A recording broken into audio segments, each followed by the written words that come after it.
Okay, so here we want to find the derivative of this function. And so we're going to remember that the derivative of inverse tangent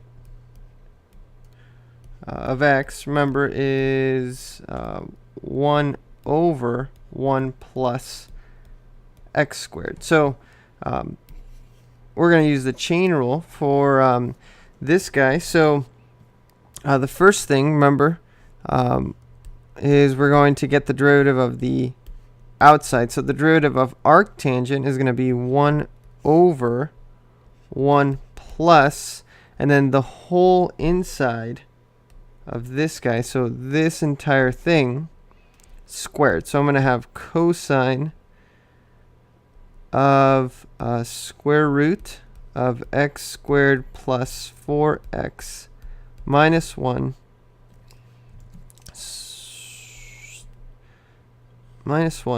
squared. So I can either put, let me put it in the same color. Let's do blue. So I'm just going to put this whole thing in parentheses, so squared. So here we use the chain rule, 1 over 1 plus this whole inside squared, and then times the derivative of the inside. So here we have to use the chain rule again. So the derivative of cosine is going to be negative sine, and then you're going to leave the inside alone. So here we're going to leave the square root of x squared plus 4x minus 1. So all that is going to be left alone. And then times the derivative of the inside. So here we've got the square root function. And so we're going to multiply by the derivative of the square root. So remember, the derivative of the square root is 1 over 2 square root of, normally it's x, but this time there's something else inside. There's this guy, so we're almost done. So inside of the root, we leave that alone, x squared plus 4x minus 1. And then times, but I'm actually going to just put it up here to save myself a little room, times the derivative of that inside, which is going to be 2x plus 4. And now I'm done with all of the chain rule action. And I can close that this parentheses right there. That's it.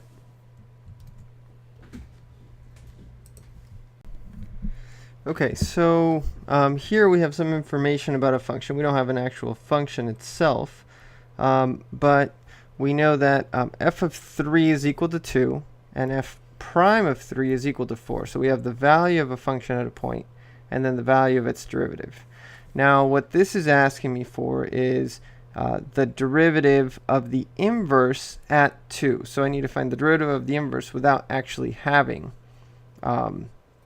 the actual function itself. So this is also the same thing as saying the derivative. So if I just kind of, if you're not comfortable with that notation, this is the same as the derivative of the inverse. There's several different ways to write this down.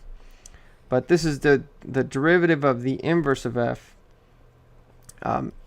evaluated at x equals to 2. Okay, so to actually find this, we've got our formula that we derived earlier for the derivative of inverse functions. We have that the derivative of the inverse, so f inverse prime of x, is equal to 1 over f prime of f inverse of x.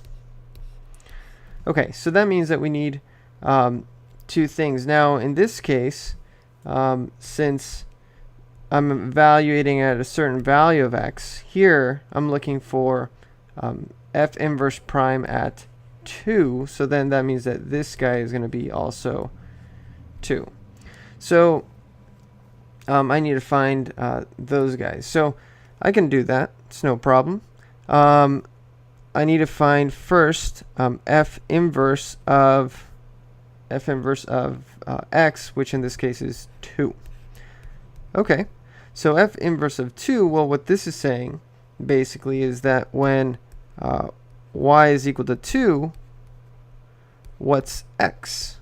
And so you go back to your information, you go, oh, well, when y is equal to 2, x is equal to 3. Okay, so then the next thing you need to find. So basically what you've just found is this guy right here. This is equal to 3 in this case.